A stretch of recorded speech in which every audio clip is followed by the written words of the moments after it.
하나님의 말씀은 신약 성경 데살로니가 전서 5장 18절 말씀입니다. 우리 한 절 말씀이니까 저와 여러분들이 같이 합독해서 같이 읽도록 하겠습니다. 신약 성경 333페이지 데살로니가 전서 5장 18절입니다. 같이 읽겠습니다. 범사에 감사라. 이것이 그리스도 예수 안에서 너희를 향하신 하나님의 뜻이니라. 아멘. 이 시간에는 이재서 교수님 나오셔서 감사의 회복이라는 제목으로 말씀 전해 주시겠습니다.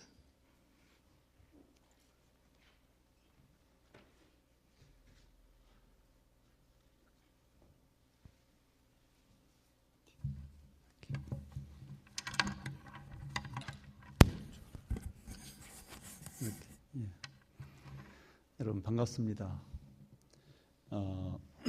오늘 주일 너무나 귀한 시간을 저에게 할애해 주신 담임 목사님 그리고 여러 장로님들, 성도님들께 먼저 감사하다는 말씀을 드립니다.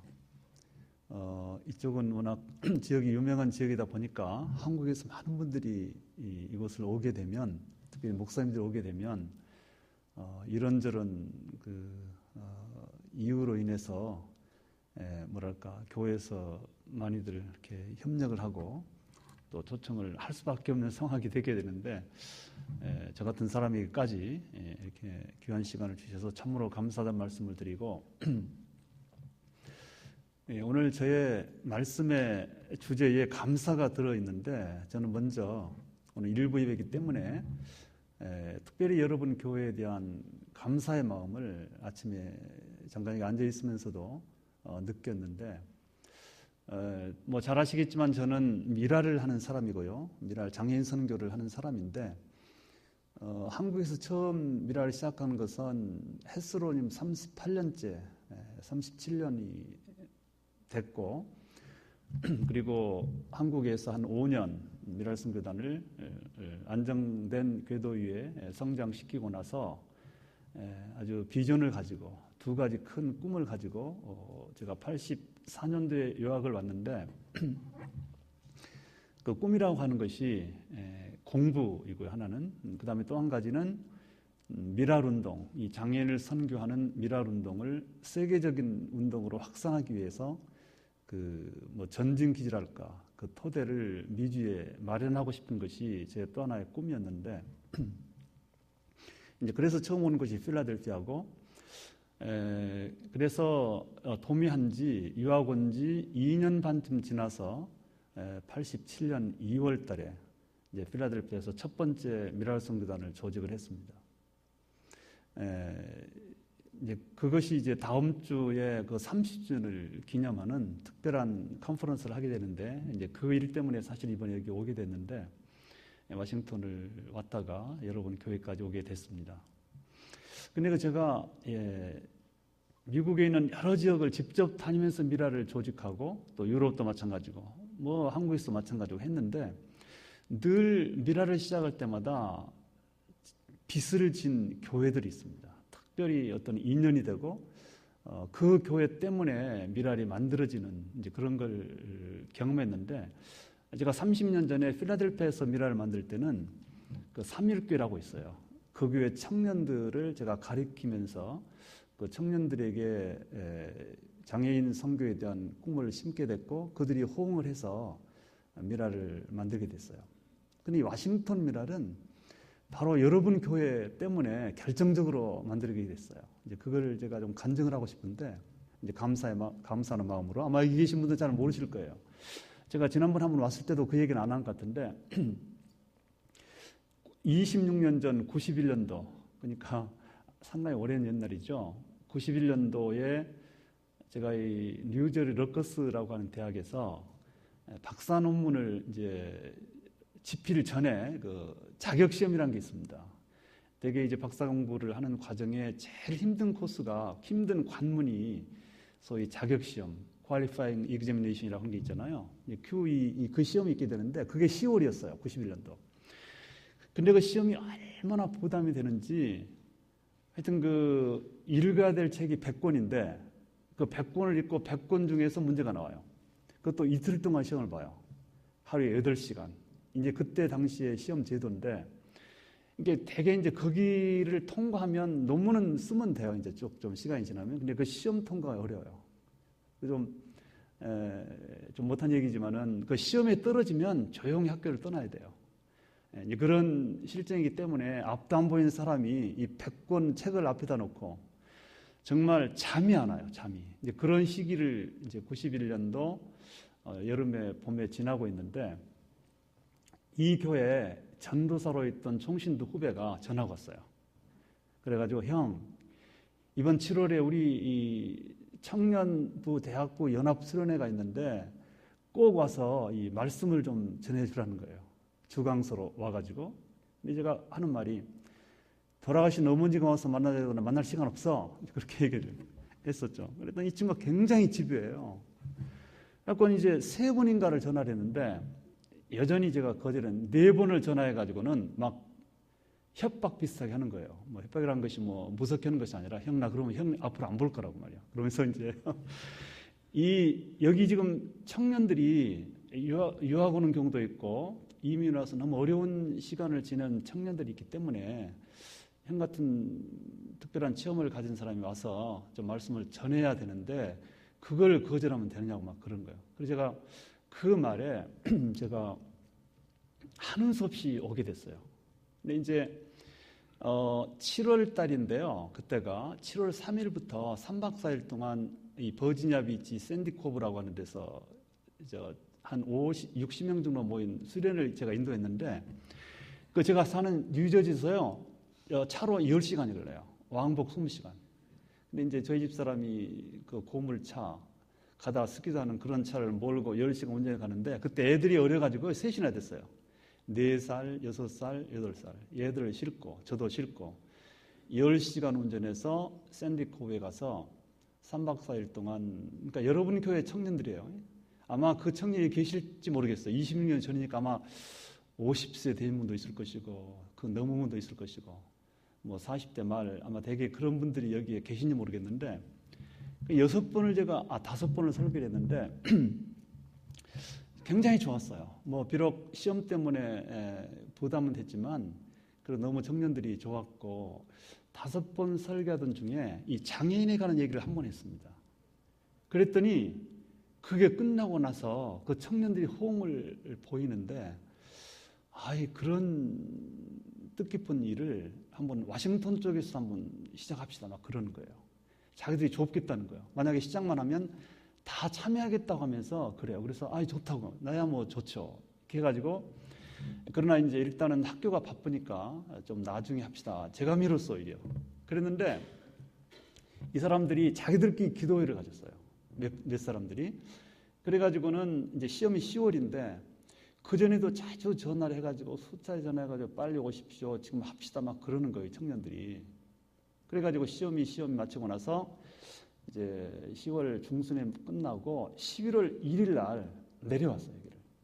그래가지고 여러분 교회 지금은 다 뭐 중년이 되셨겠지만 26년 전 청년들 몇 사람 그리고 다른 쪽에 또 이렇게 연결된 분들을 뭐 데리고라는 것이지만 그분들을 중심으로 해서 시작된 것이 이 와싱턴 미랄 선교단이에요. 그래서 제가 미랄 선교단을 와싱턴에 만들기 위해서 뭐 내 스스로 적극적으로 노력했다기보다는 우연히 인도하게 된 청년 수련회 때 그 헌신한 몇 청년들이 앞장서서 만들어진 이 와싱턴 미랄 선교단. 그게 지금 26년이 됐어요. 그래서 얼마나 참 감사하고 또 여러분 교회를 생각하면 미랄을 생기게 한 교회다 이런 생각을 가지고 있는데 어떤 그러한 뭐랄까 빚진 마음 그리고 그 뒤에도 꾸준히 여러분 교회에서 와싱턴 미랄 선교단을 위해서 기도해 주시고 또 지금까지도 변함없이 후원해 주시는 걸 생각하면서 늘 감사하다는 말씀을 제가 드리고 싶고요. 또 이 와싱턴 미랄 선교단이 워낙 또 발전 성장하면서 여기에서 가져진 어떤 자원들, 인적인 자원, 물질적인 그런 것을 가지고 또 다른 지역에까지 미랄을 펼쳐가는. 그래서 현재 미주 안에 17군데 미랄이 있고요. 그리고 이제 대단히 활발하게들 열심히 하고 있고, 또 장애인과 그 가족들에게까지 여러 가지 사역을 펼쳐가는 그런 일을 하고 있고요. 또 우리 정택종 목사님이 조금 뒤에 오시긴 했지만 오셔서 이쪽 미랄을 맡으셔서 이렇게 잘 섬겨주고 계시고, 그런 배후에는 여러분 교회가 초석이 되었고 또 여러분들의 기도와 성원이 있었다는 것을 다시 한번 감사의 말씀을 전하고 싶습니다. 오늘 저의 말씀의 제목이 감사의 회복인데요. 우리가 회복이란 말 참 많이 씁니다. 회복은 본래 상태로 돌아오는 것을 말합니다. 회복. 그러니까 어떤 상태가 있었다는 것이죠. 본래 어떤 모습이 있었는데 그 모습이 흩어졌을 때 혹은 변질을 했을 때 본래 상태를 그리워하면서 본래의 상태로 가야 된다라는 의미가 회복이라는 뜻이죠.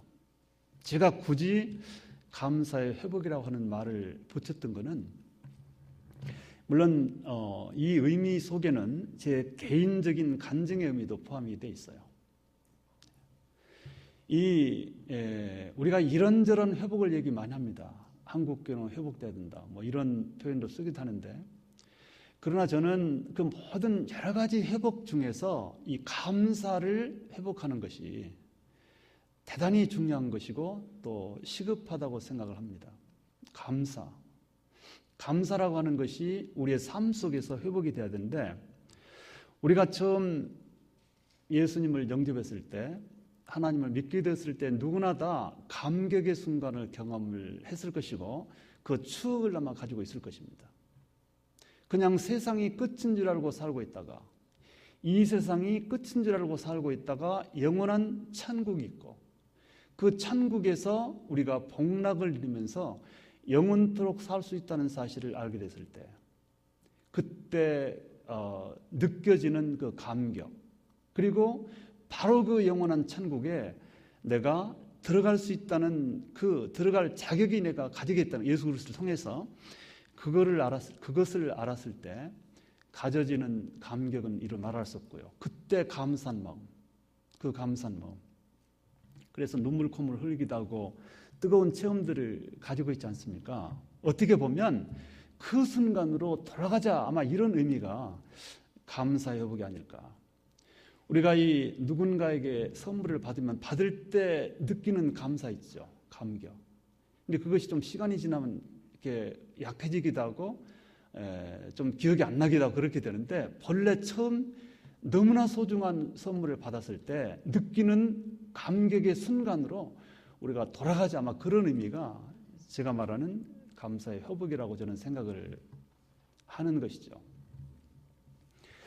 이게 오늘 본문으로 읽었던 데살로니가전서 5장 18절은 이 감사를 명령하고 있어요. 명령. 사실은 우리가 흔히 하는 말로 우러나서 해야 된다, 그렇게 억지로 하면 안 된다, 보통 이렇게 말하지 않습니까? 교회 봉사도 억지로 하면 안 돼, 좀 기쁜 마음으로 우러나서 해야 된다, 뭐 효도도 우러나서 해야 되는 것이고, 뭐 예를 들면 누군가에 대한 사랑도 우러나서 선한 마음으로 해야 되는 것이지 억지로 하면 안 된다고 말하지만, 그러나 감사는 억지로도 해야 돼요. 억지로라도.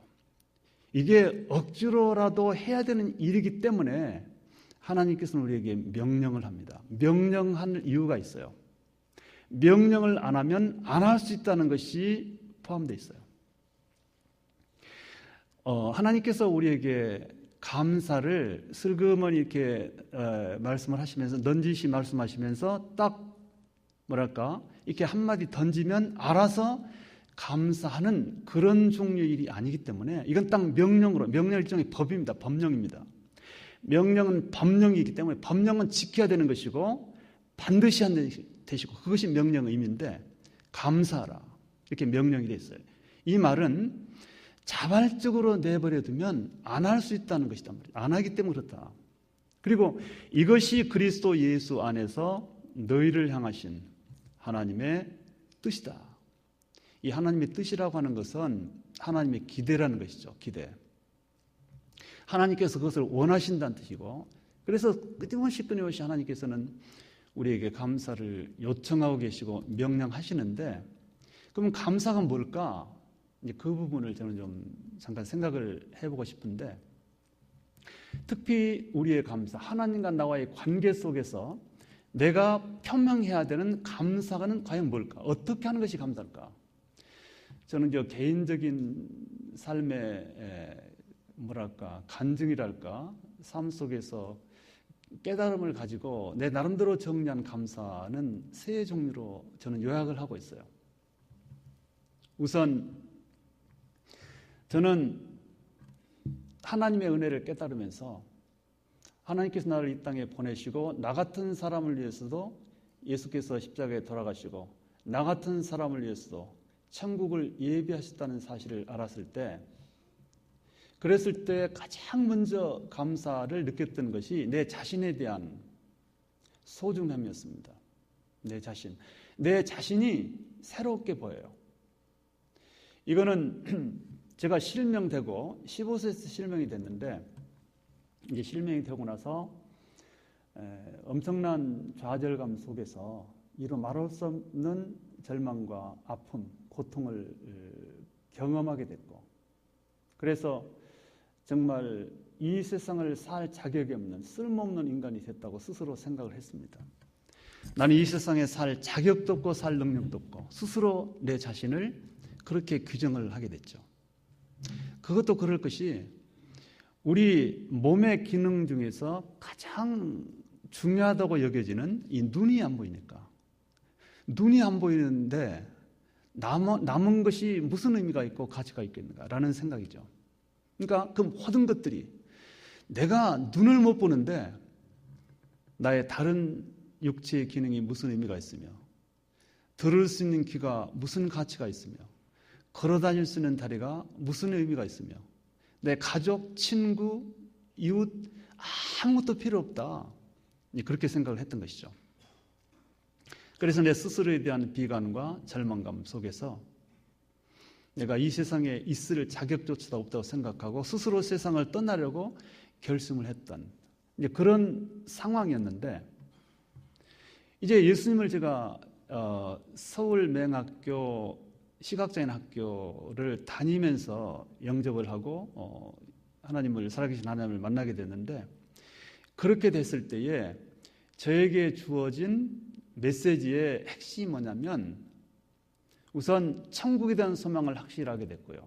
그리고 나를 이 땅에 하나님께서 보내신 목적이 나의 삶을 통해서 하나님께서 영광을 받으시기 위한 것이다 라는 사실을 제가 깨닫게 됐고요. 또 성경 공부를 통해서 확인하게 됐고, 또 실제로 믿음으로 그것을 받아들이게 됐어요. 그랬을 때 내 자신을 다시 한번 되돌아보면서 내가 과연 어떻게 하면 하나님을 기쁘게 해드릴까라는 것을 생각하면서 스스로 제 자신을 돌아보면서 내가 뭔가, 내가 어떤 것인가 라고 하는 것을 생각하게 됐었고, 그러면서 하나님께서 에게 주신 깨달음대로 너는 눈이 안 보이니까 안 보이는 대로 그 상태, 그 안에서, 그 범위 안에서 너 정도의 삶을 살면 내가 너를 통해서 영광을 받을 수 있다 라는 것을 제가 알게 됐었고요.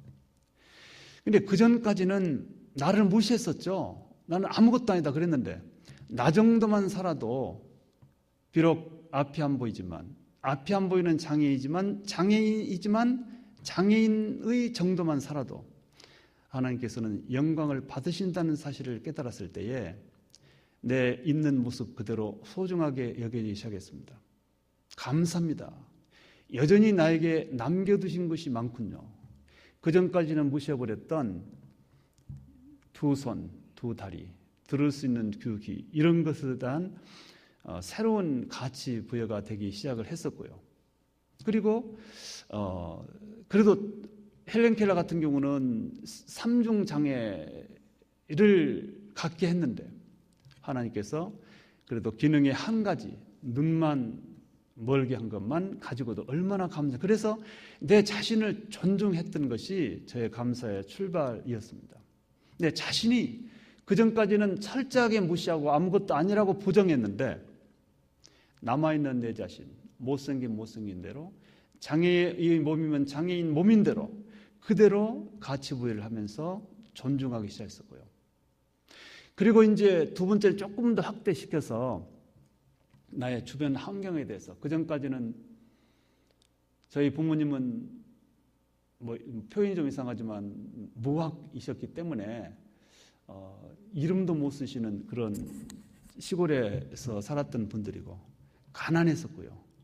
아주 가난한 빈농이었었고, 그래서 돈도 거의 들지 않는 서울에 있는 시각장애인 학교도 다니기 힘들 정도로, 그 완행열차 타고 서울에 오기도 힘든, 그래서 올 때마다 차비 때문에 눈물 흘려야 됐던, 그럴 정도로 가난한 이 스스로의 어떤 가난한 환경에 대해서 그렇게 제가 비관하고, 눈이 안 보이려면 돈이라도 많든지, 돈이 없으려면 눈이라도 보이니 왜 이렇게 나는 불행한가, 이런 마음을 가지고 살았던 나의 환경에 대해서 새롭게 바라보면서, 비록 글자도 모르시는 부모님이지만 너무나 소중하게 보이기 시작했고, 그리고 가난했지만 시골의 그 초가집도 너무나 참 의미 있게 보이기 시작했고, 이런 환경에 대한 감사가 생겨졌어요. 왜 그러냐면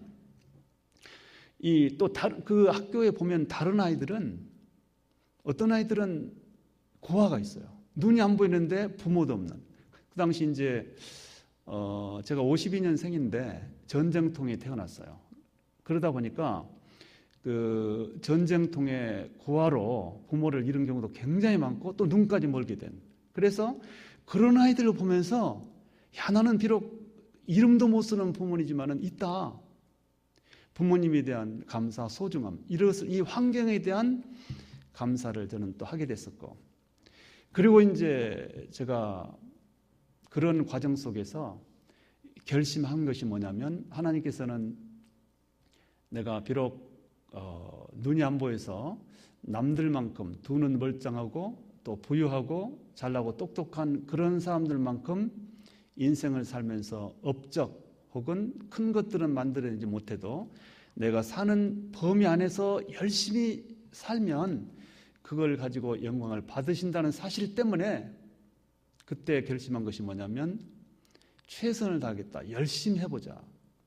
그래서 열심히 해봤댔자 나의 능력이라고 하는 것은 여전히 장애인이고 여전히 가난하기 때문에 얼마나 큰 걸 만들 수 있겠어요. 그렇지만 그럼에도 불구하고 작든 크든 간에 열심을 다해서 내 나름대로 나의 수준에서 이룰 수 있는 것 이루자, 이렇게 생각을 바꾸고, 이것이 나의 환경에 대한 감사였고 내 스스로에 대한 인정이었고 감사, 이런 것들이 결국은 밑거름이 되어서 그때부터 새로운 마음가짐으로 인생을 살기 시작했습니다. 보통 우리가 기적이란 걸 말할 때, 기적, 이적이라고 하는 것은 수학적으로, 과학적으로, 인간의 상식으로는 도무지 이해할 수 없는 일을 우리가 목도했을 때 그걸 기적이라고 그러잖아요. 어떤 힘이, 일정한 양의 힘이 주어지면 그 힘에 따라서 결과가 나오는 것은 상식이고요. 그건 과학인데, 어떤 일정한 힘에 비해서 너무나 결과가 큰 거, 너무나 결과가 다른 것을 우리가 보았을 때 그걸 기적이라고 그러잖아요. 근데 저는 지금 가만히 돌아보면, 저도 나이가 많이 들어서요, 이제 만 2년만 있으면 교수직 이제 정년 은퇴가 되거든요. 상당히 벌써 노인이 됐죠, 거의. 가만히 지금까지 살아온 걸 생각해 보면 이런 기적이 있을 수 없어요.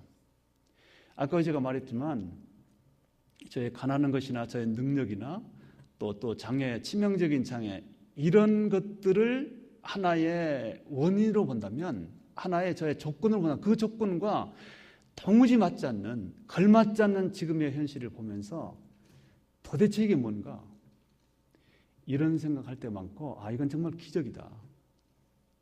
내가 가졌던 것과는 도무지 맞지 않는 현실의 결과를 보면서 얼마나 감사한지 모르겠습니다. 그러면서 그것만 생각하면 아무리 어려움이 있어도 불평불만을 할 수가 없어요. 제가 이 학교에 가면 학생들이 교수님 부르거든요. 그런데 뭐 목사라고도 부르기도 하고, 또 어떤 사람들은 또 뭐 죄송합니다만 박사님 이렇게 부르기도 하고요. 또 미랄에서는 뭐 총재님 이렇게 부르는데, 참 이상한 것은 수십 년 동안 그런 이름들을 듣고 있고요. 그 다음에 수십 년 동안 그런 이름들을 들었기 때문에 익숙할 때도 됐는데, 여전히 그런 이름들이, 사실은 그런 이름들을 제가 무슨 뭐 가짜로 딴 것도 아니고 다 정정당당하게 제가 확보한 제 신분이기도 하고 제 이름인데, 지금 제가 교수가 끝나갈 지금 이 시점까지도 교수님이라고 부르면 저의 이름으로 들리지가 않아요. 참 이상해요. 제가 어느 날 이걸 연구를 해봤어요. 왜 그럴까? 왜 지금도 학교를 올라가다가 누가 학생이 쫓아오면서 교수님이라고 부르면 왜 움찔거리는가? 실제로 내 이름이, 내가 나이가 듣지 말아야 될 이름을 듣는 것처럼 늘 그래요. 나는 처음에는 왜 그런지 몰랐어요. 근데 가만히 생각을 해보니까, 제가 실명되고 나서 정말 그 사춘기 때잖아요. 사춘기 때 실명되고 났을 때에 그때 만들어진 제가 제 마음속에 저 깊이 있는 것 같아요. 나는 아무것도 할 수 없는 인간. 나는 모든 것을 잃어버린 인간. 아무것도 할 수 없다. 이제 끝이다. 나는 세상을 살 자격도 없다. 이 자아가 만들어져 버린 것 같아요. 근데 그것이 속에 딱 틀어박혀 있다가, 그게 이제 저의 본질이 되어 있다가, 그때 아무것도 할 수 없는 것으로 딱 규정되어 버린 그 생각, 그 토대 위에서 갑자기 저한테 교수님이라고 부르니까 그게 꿈틀거리고 내 이름처럼 들리지 않는 것이 아닌가, 이렇게 스스로 생각을 해보고 아마 그게 옳을 거예요. 그래서 아마 청소년기에, 자아 형성기에 이 교육이 필요한 것이고, 뭐 이제 그 어떤 그 청소년 교육이 그래서 중요하다는 것을 제가 실감을 스스로 하고 있어요. 그만큼 낯설어요. 저는 이제 어쨌든 제 삶을 가만히 돌아보면 정말 제가 한 것은 열심은 다 했던 것 같아요. 정말로요. 그래서 미국에 빈손 들고 유학을 와서 어쨌든 10년 동안 있으면서 공부를 하게 됐고요. 그리고 그런 와중에 바쁘고 힘들었지만 그리고 이곳저곳 직접 뛰어다니면서 미라를 조직하고 또 이렇게 성장시키고 이렇게 했던 것들을 가만히 생각해 보면, 내가 가졌던 것에 비해서 받고 하나님께서 채워주신 은혜가 너무나 컸다는 것, 그리고 놀랍게도 제가 살아오면서 이 곳곳에, 제가 가는 곳에 혹은 미라를 세우고 나면 전혀 알지 못한 수많은 분들을 예배해 놓고 만나게 해요. 그래서 그분들이 일하도록 만들고, 저는 그냥 말만 던져놓으면 거의 일이 이루어질 정도로 그런 모습들을 보면서 하나님의 섭리에 다시 한번 얼마나 감사한지 모르겠습니다. 저는 감사의 회복을 외치면서 이제 저희 학생들이 늘 하는 얘기가 그거예요. 너희들 감사, 본래 하나님을 처음 알았을 때 느꼈던 감격과 감사를 절대로 상실해서 안 된다. 이거를 주장하고 강조하고 있습니다. 여러분, 제가 한 가지 말씀드릴게요. 근데 지금요, 이렇게 벌써 은퇴 나이가 된 이 시점도, 지금도요, 눈을 볼 수 있다면 보고 싶어요. 그래서 부끄러운 얘기지만 여기 좀 잘 창피해서 얘기를 안 하는데, 이 나이 돼서 이미 모든 걸 이겨낸 사람처럼 보이지만 지금도 보고 싶어가지고 얼마 전에 안과 한번 가봤어요. 가본 이유가, 한국에서 가본 이유가 뭐냐면, 무슨 이 뇌신경으로 연결해서 뭐 보는 안경이 어디서 개발됐다 그래가지고 그것 좀 알아보려고 갔어요. 그래가지고 갔더니 의사 선생님이 하는 말이, 시신경만 살아있으면 그게 실제로 된다는 얘기를 하면서 이 시신경이 살아있는가를 조사를 해보자는 겁니다. 제가 했습니다. 돈 주고요. 네. 사실은 뭐 장애인 선교하는 사람이 그 정도, 지금도 미련 남아서, 미련이 너무나 많아요. 그래 했더니 그것도 뭐 며칠 동안 했어요. 뭐 저쪽 병원에서요. 그랬더니 이미 너무 오랜 시간 동안 안 보이는 상태로 살았기 때문에 시신경이 다 죽어 있대요. 그래서 그 안경 나와도 안 되고, 그래도 한 가지 방법은 있대. 뭐냐 그랬더니, 만약에 줄기세포가 이게 만약 실용화되면 그때는 혹시 가능성일지 모르겠다 그러더라고요. 근데 그건 앞으로 아주 몇십 년이 지난 후에 가능하다 그래요. 그러니까 저는 아마 이 세상에서는 다시 못 볼 것 같은데 무슨 말씀이냐면 지금도요. 이 경치 좋은 데 가면 보고 싶고 또 하늘이 파랗다 그러면 보고 싶고요. 그래요. 그리고 어쩔 때는 뭐 솔직한 심정이기도 하고 좀 뭐랄까 하나님 저 이것 좀 보게 해주세요. 저 하늘 저렇게 좋다는데 저도 이 미라를 하다 보니까 이것저것 많이 다니거든요.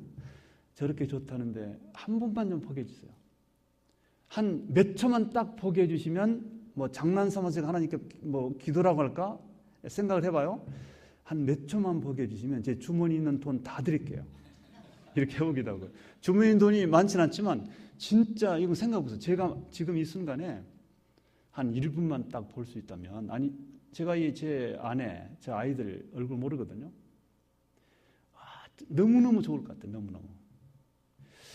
그러니까 이제 우리가 이 감사를 하는 것이 뭐냐면 하나님께서 우리에게 베풀어 주신 그 것들이 참 많거든요. 저랑 같이 사역한 어떤 지체장인 한 분은 휠체어 탔거든요. 한 번 일어설 수만 있다면 좋겠대요. 한 발자국만 한 몇 번만 걸어봐도 좋겠다는데, 그러니까 이제 우리가 이 감사를 회복한다는 의미는 늘 상대적으로 비교해 보면 돼요. 저는 여러분들 아침에 딱 일어나면 틀림없이 눈 보이죠. 고개 들면 하늘 보이죠. 나는 그거 한 번만 해줘도 엄청난 헌금을 하나님께 바칠 것 같아요. 뭐 제가 돈 얘기는 이건 재미로 한 얘기니까요. 표현상. 그러나 여러분들은 정말 당연한 것처럼 매일처럼 여전히 보고 살고, 여전히 하늘 보고 살고, 여전히 꽃 보고 살고, 여전히 아내 얼굴, 남편 얼굴 보고 살면서, 여전히 짱짱한 걸어 다니면서 그 자체에 대한 감사는 못 느끼시죠. 근데 사람들이 이상한 게 뭐냐면 기적을 갈구하는데 짧은 기적에 대해서는 감동해요. 눈물 콧물 흘리고. 예를 들면은 장마를 못 걷다가 기도받아가지고 잠깐 일어서면 그냥 모든 사람이 박수쳐요. 그냥 하나님 능력이 나타나는 것에 대해서. 그런데 그 용케도 30년 동안 50년 동안 여전히 보이는 그것도 기적이거든요. 왜냐하면 세상에 여러분의 건강, 눈 보이는 거, 다리 짱짱한 거 이거 앗아가려면 일순간에 없어져요. 30년, 50년, 70년 동안 용케도 그 위험을 다 피해내고 그 모습, 그 건강함으로 여전히 그 자리에 앉아있는 거 이보다 더 큰 기적 없어요. 이 긴 기적에 대해서도 감사해야 돼요. 날마다 감사 항목에 집어넣고. 그래서 우리의 기도를 분석할 필요가 있어요. 달라는 기도가 많은가, 해달라는 기도가 많은가, 아니면 항목을 나열하면서 감사하다고 외치는 기도가 많은가. 감사하다고 항목 나열하는 기도 시간이 더 길어야 돼요. 왜냐하면 주신 게 많으니까. 그러면 어떤 항목에 대해서 감사의 표명을 진하게 하고 그것을 존중하면 그 항목이, 놀라운 것은 우리를 위해서 일하기 시작합니다. 그게 기적이에요. 그러니까 어떤 부분을 감사하는 것은 그 부분이 생산적 활동하도록 그렇게 돼요. 그래서 제가 예수님 은혜를 받기 전에 그 무시해버렸던 손, 발 아무것도 아니라고 생각했거든요. 근데 이제 은혜 입고 나서 얼마나 손가락도 귀한지, 그래서 그때부터 손을 존중했더니 이 손가락이 점자를 읽어주고 머릿속에 지식을 쌓여주고 이렇게 일을 해주더라고요. 말하자면 이 교회도 그래요. 이 조직도 저도 이제 일을 했잖아요. 구성원을 구체적으로 사람 한 사람 다 존중하고 그들이 막 역동적으로 일하는데 일단 무시해버리면 일 안 합니다. 그러니까 우리의 삶도 그래요. 우리의 삶 속에 수많은 것들이 하나씩 소중히 기억되고 존중되고 인정되면 그것들이 우리를 위해서 일해주는, 꼭 일을 시키기 위해서 우리가 존중할 뜻은 아니고 사실은 하나님께서 너무나 천하보다도 값진 것들을 우리 주변에 정말 창고로 가득 쌓아주셨는데 그건 모르고 남의 밥그릇이 큰 것처럼 보여가지고 없는 것만 굳이 달라고 눈물 흘리고 안 주면 떼쓰고 떼쓰도 안 되면 실족하고 그럴 필요가 없다는 거죠. 소위 우리에게 주어지는 것을 인정하고 존중하면서 감사한 마음으로 세상을 살라. 이것이 오늘 여러분과 제가 함께 생각해 보고 싶은 주제입니다. 한번 기도하겠습니다. 살아계신 주님, 부족하고 연약한 저희들, 죄 많고 허물 많은 저희들, 그럼에도 불구하고 너무나 많은 것으로 가득 채워 놓으셨습니다. 그것들로 인해서 늘 감사하게 하시고 그것들을 보고 기억하면서 하나님께 감사한 마음으로 인생을 살게 해 주옵소서. 예수 그리스도 이름으로 기도하옵나이다. 아멘.